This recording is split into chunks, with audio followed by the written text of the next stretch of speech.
नमः भगवते वासुदेवाय। प्यारे भक्तगणों, आज आप सभी सुनेंगे बैकुंठ चतुर्दशी व्रत की 5 कथा एक साथ। बैकुंठ चतुर्दशी की पौराणिक कथा के अनुसार एक बार की बात है, नारद जी पृथ्वी लोक से घूमकर बैकुंठ धाम पहुंचते हैं। भगवान विष्णु उन्हें आदर पूर्वक बैठाते हैं और प्रसन्न होकर उनके आने का कारण पूछते हैं। नारद जी कहते हैं, हे प्रभु, आपने अपना नाम कृपा निधान रखा है। इससे आपके जो प्रिय भक्त है वही तर पाते हैं। जो सामान्य नर नारी है वह वंचित रह जाते हैं। इसलिए आप मुझे कोई ऐसा सरल मार्ग बताएं जिससे सामान्य भक्त भी आपकी भक्ति कर मुक्ति पा सके। यह सुनकर विष्णु जी बोले, हे नारद, मेरी बात सुनो। कार्तिक शुक्ल पक्ष की चतुर्दशी को जो नर नारी व्रत पालन करेंगे और श्रद्धा भक्ति से मेरी पूजा अर्चना करेंगे, उनके लिए स्वर्ग के द्वार साक्षात खुले होंगे। इसके बाद विष्णु जी जय विजय को बुलाते हैं और उन्हें कार्तिक चतुर्दशी को स्वर्ग के द्वार खुला रखने का आदेश देते हैं। भगवान विष्णु कहते हैं कि इस दिन जो भी भक्त मेरा थोड़ा सा भी नाम लेकर पूजा करेगा वह बैकुंठ धाम को प्राप्त करेगा। प्रेम से बोलिए विष्णु भगवान की जय। पौराणिक मान्यता अनुसार एक बार भगवान विष्णु देवाधिदेव महादेव का पूजन करने के लिए काशी आए। वहां मणिकर्णिका घाट पर स्नान करके उन्होंने 1000 स्वर्ण कमल पुष्पों से भगवान विश्वनाथ के पूजन का संकल्प किया। अभिषेक के बाद जब वे पूजन करने लगे तो शिव जी ने उनकी भक्ति की परीक्षा के उद्देश्य से एक कमल पुष्प कम कर दिए। भगवान श्री हरि को पूजन की पूर्ति के लिए 1000 कमल पुष्प चढ़ाने थे।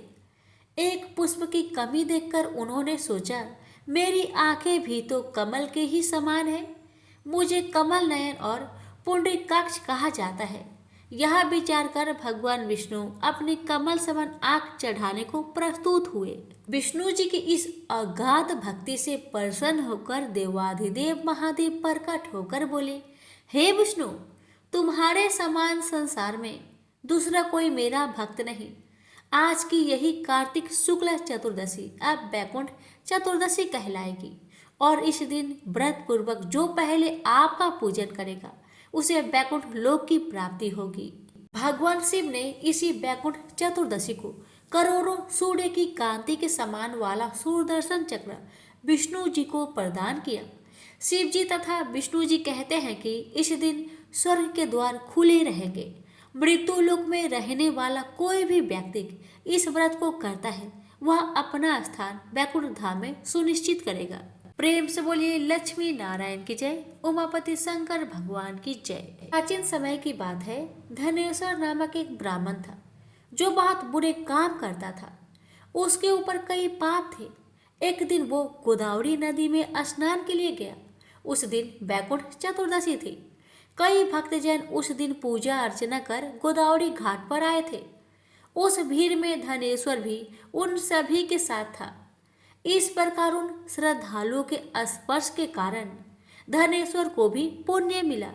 जब उसकी मृत्यु हो गई तब उसे यमराज लेकर गए और नरक में भेज दिया।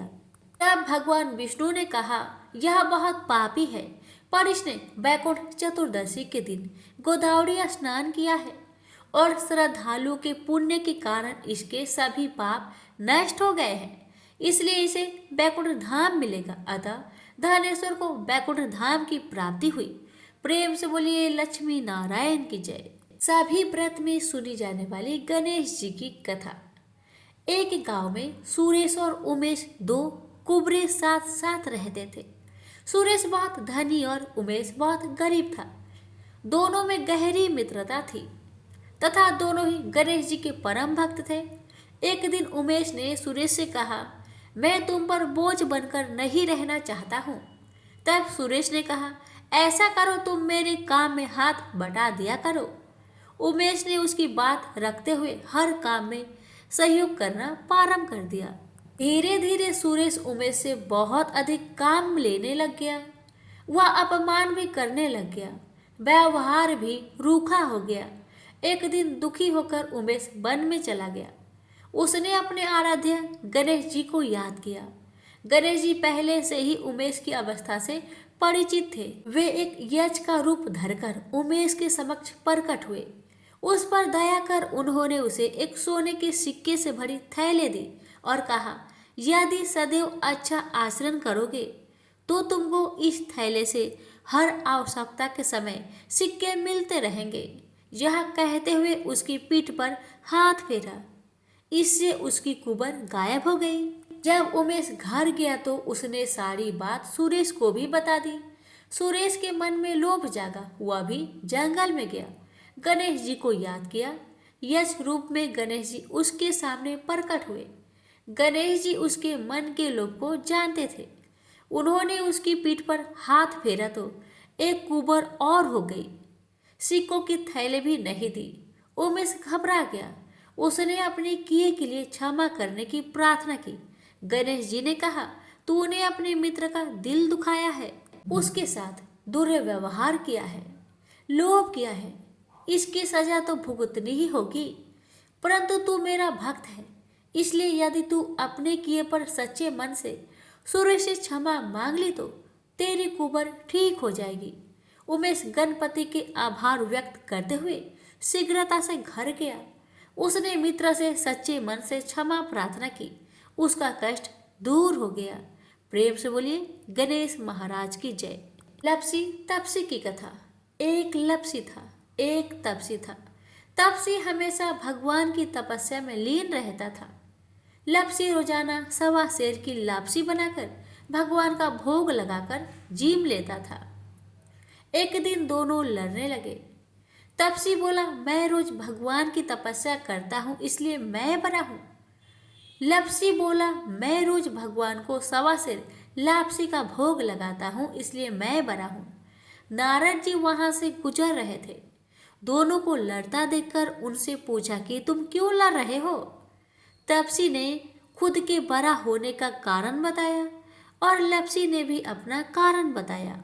नारद जी बोले, तुम्हारा फैसला मैं कर दूंगा। दूसरे दिन लपसी और तपसी नहाकर अपनी रोज की भक्ति करने आए तो नारद जी ने छुपकर 1.25 करोड़ की एक अंगूठी उन दोनों के आगे रख दी। तपसी की नजर जब अंगूठी पर पड़ी तो उसने चुपचाप अंगूठी उठाकर अपने नीचे दबा लिया। लपसी की नजर अंगूठी पर पड़ी लेकिन उसने ध्यान नहीं दिया। भगवान को भोग लगाकर लापसी खाने लगा। नारद जी सामने आए तो दोनों ने पूछा कि कौन बड़ा है। तो नारद जी ने तपसी से खड़ा होने के लिए कहा। वो खड़ा हुआ तो उसके नीचे दबी अंगूठी दिखाई पड़ी। नारद जी ने तपसी से कहा, तपस्या करने के बाद भी तुम्हारी चोरी करने की आदत नहीं गई, इसलिए लपसी बड़ा है और तुम्हें तुम्हारी तपस्या का कोई फल भी नहीं मिलेगा। तपसी शर्मिंदा होकर माफी मांगने लगा। उसने नारद जी से पूछा, मुझे मेरी तपस्या का फल कैसे मिलेगा। नारद जी ने कहा, यदि कोई गाय और कुत्ते की रोटी नहीं बनाएगा तो फल तुझे मिलेगा। यदि कोई ब्राह्मण को भोजन करवाकर दक्षिणा नहीं दिया तो फल तुझे मिलेगा। यदि कोई साड़ी के साथ ब्लाउज नहीं देगा तो फल तुझे मिलेगा। यदि कोई दिए से दिया जलाएगा तो फल तुझे मिलेगा। यदि कोई सारी कहानी सुने लेकिन तुम्हारी कहानी नहीं सुने तो फल तुझे मिलेगा। उसी दिन से हर व्रत कथा कहानी के साथ लपसी तपसी की कहानी भी सुनी और कही जाती है। तो प्रेम से बोलिए नारद जी की जय।